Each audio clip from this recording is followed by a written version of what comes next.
When people come to criticize parts of the American Jewish community and parts of the political activity, one has to remember the formative trauma. And the formative trauma is a trauma of 1944, when we knew what was going on, when the information was in Washington, when the American Air Force had all the ability it has, and when we all failed to act. And I think that there is a formative trauma within the American Jewish community of what has happened there. Not to see that because we are embarrassed, because we have our complexes, we do not act when the time is right.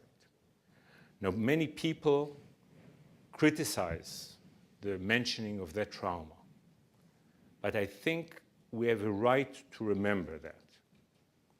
The Fed's policy to this day is influenced by the trauma of the Depression. The German financial policy, monetary policy, is influenced to this day by the trauma of the German inflation.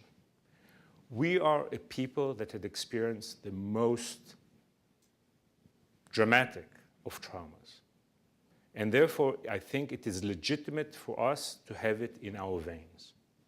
And yet, we should not abuse it.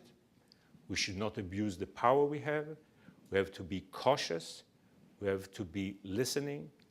And we need to have a much healthier relationship between America and Israel. A relationship where there is intimacy, there are shared values, I think there are mutual interests, but where there is less friction and no attempt of one side to twist the arm of the other.